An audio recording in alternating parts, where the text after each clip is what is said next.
Berlatar di sebuah hutan belantara ada sebuah rumah mewah yang terbengkalai selama bertahun-tahun dan seiring berjalannya waktu, rumah yang terkenal angker itu menjadi perhatian untuk sepasang konten kreator yang bernama Ben dan Tina yang menayangkan tentang explorer rumah-rumah terbengkalai dan angker. Oke King, jangan bertele-tele, Wasta Punikin Ronaldo from Washington DC, inilah The Deep House.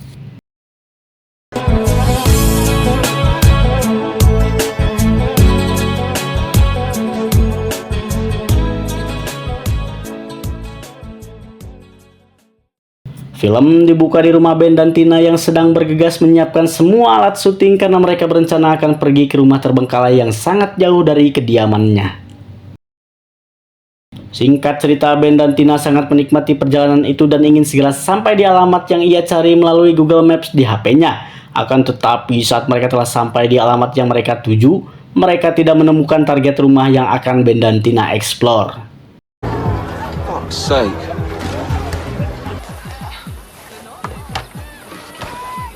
Lalu karena perjalanan mereka dirasa cukup jauh ditambah badan juga merasakan pegal-pegal asam urat, asam linu dan panas bujur segala kerasa, mereka memutuskan beristirahat dan amer untuk sekedar melepaskan kekecewaan karena tidak mendapatkan konten-konten acara meskipun hanya assalamualaikum doang.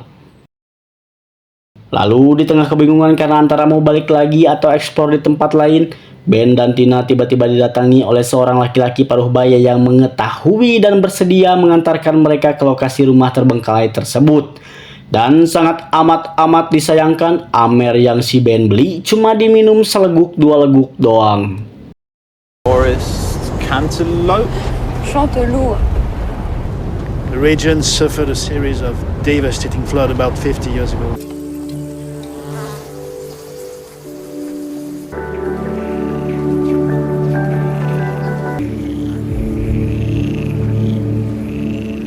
Singkat cerita, selama di perjalanan hingga sampai di lokasi eksplor, Tina merasa risih tatkala laki-laki itu tidak berhenti melihat ke arah dirinya.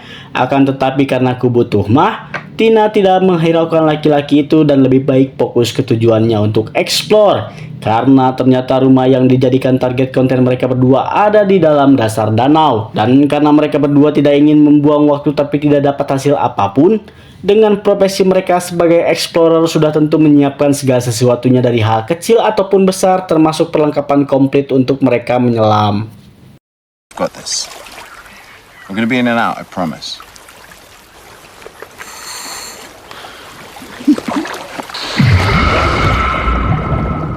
To fresh. Visibility's pretty good. Scene pindah ke Ben dan Tina yang telah sampai di rumah itu. Mereka berdua pun mencoba masuk, akan tetapi mereka dikagetkan oleh seekor ikan besar yang tiba-tiba keluar saat Ben membuka pintunya. Selain itu, Ben selalu membawa drone miliknya yang diberi nama Tom oleh dirinya sendiri, karena drone yang Ben bawa berguna untuk memastikan situasi di area yang akan Ben explore. Shed. No, silly. It's a crypt. Montignac. Private. Voila. Anda rewas, saya pun sama. Lalu saat mereka eksplor lebih dalam rumah itu, Ben maupun Tina merasakan banyak sekali gangguan-gangguan mistis yang tidak masuk di akal. Ditambah Ben dikejutkan dengan foto-foto bekas pemilik rumah tersebut dan lebih tidak disangka-sangka lagi karena ada foto laki-laki yang ternyata itu adalah laki-laki paruh baya yang tadi mengantarkan Ben dan Tina ke lokasi rumah tersebut yang bernama Pier. Let's see what the sonar says.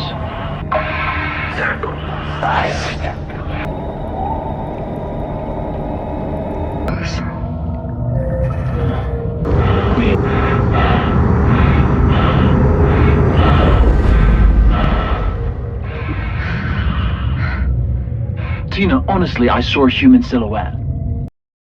Dan ini lebih mengejutkan lagi, masa iya di dalam dasar danau tiba-tiba ada layar yang menayangkan suatu kasus bahwa sekeluarga yang menempati rumah ini adalah seorang penculik dan psikopat sadis. Dan saya pun kurang tahu bagaimana bisa rumah sebesar ini bisa ditenggelamkan di dasar danau. Entah ini azab atau apa. Yang jelas saat kelakuan keluarga ini diketahui oleh masyarakat, keluarga ini dihabisi dengan membabi buta oleh masyarakat setempat. Yang sampai saat ini jasad keluarga itu masih utuh terikat oleh rantai.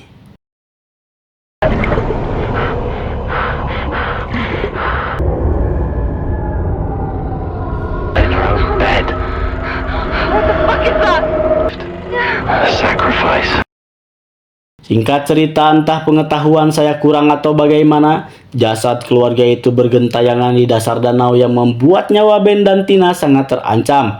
Hingga pada akhirnya Ben harus tewas karena ditusuk oleh jasad-jasad yang hidup kembali. No, I can't.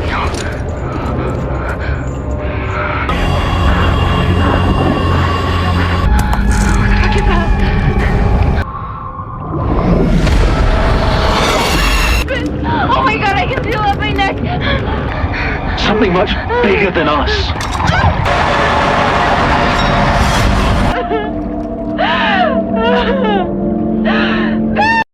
Dan sedangkan Tina yang telah melihat Ben tewas di hadapan bebenguknya sendiri, ia harus segera bergegas ke permukaan karena oksigen selam yang ia pakai sudah tidak bisa lagi digunakan.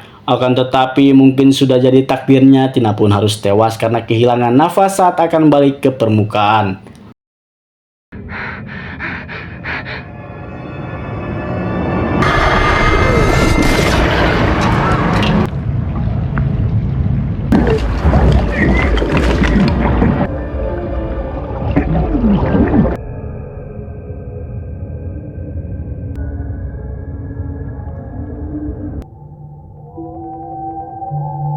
Oke Kin, segitu saja Yang terpenting kalian mengerti setelah ini harus bagaimana. 1, 2, 3. Ejectly, subscribe, like, dan share.